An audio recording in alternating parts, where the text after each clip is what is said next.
Et nous allons rester à l'hôpital, mais l'hôpital Saint-Joseph à Paris. Bonsoir Minou Azoulay. Bonsoir. Merci d'avoir accepté notre invitation. Alors vous avez passé plusieurs mois dans cet établissement de santé. Vous êtes allé à la rencontre du personnel soignant, mais aussi de leurs patients.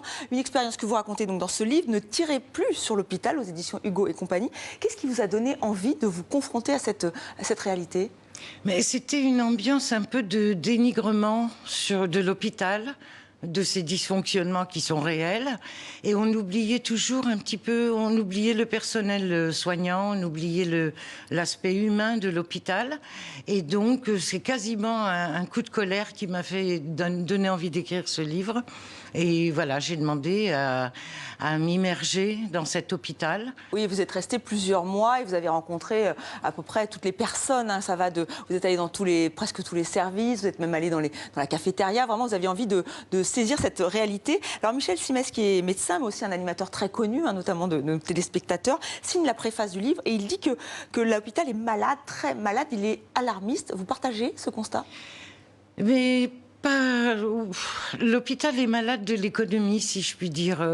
Le tout économique et le tout numérique envahit un petit peu l'hôpital, où on n'était là que pour soigner dans l'altérité.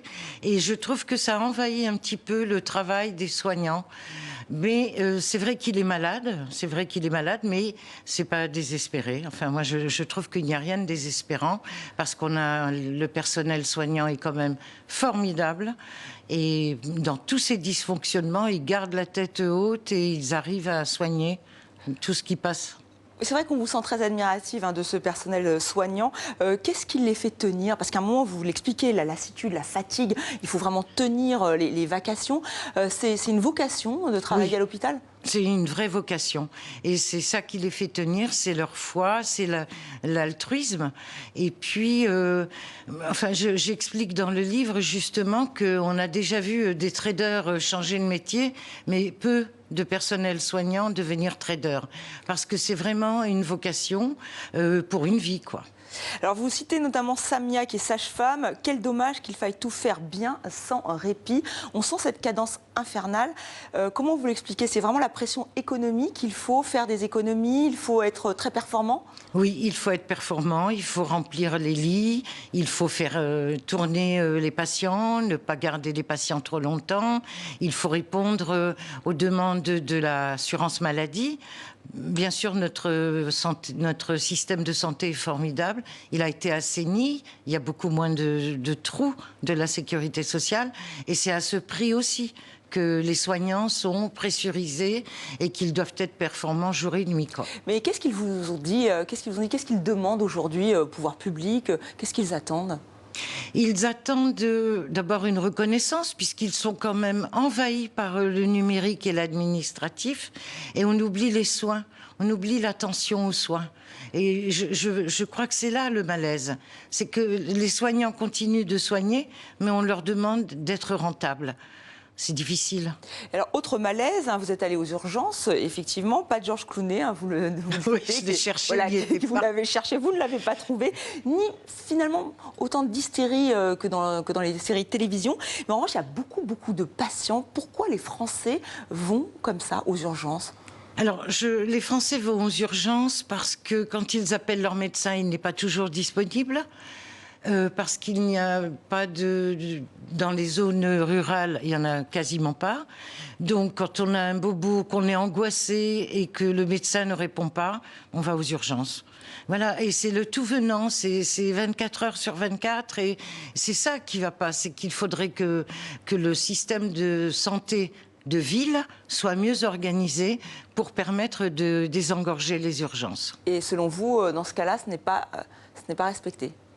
Justement, c'est ce que vous expliquez, effectivement. Oui, vous savez, j'ai vu des petits bobos. Ah oui, j'ai vu vraiment des petits bobos. Quelqu'un qui était angoissé parce que son frère était mort il y a 10 ans d'un infarctus. Elle allait travailler à 8 heures du matin, puis elle a eu une petite pointe, elle a eu peur, elle est venue aux urgences.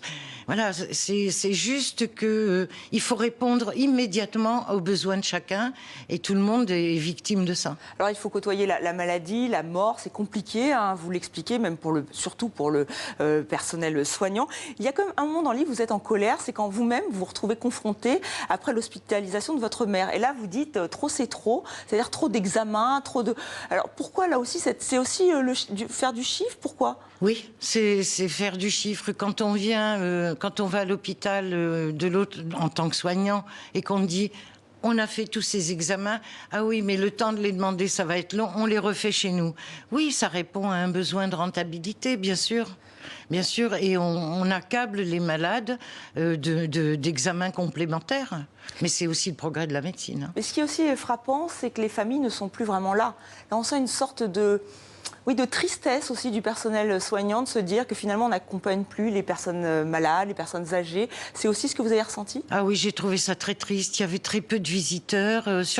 Et c'est les infirmières qui me racontaient que les gens... il y a une famille de 12 enfants.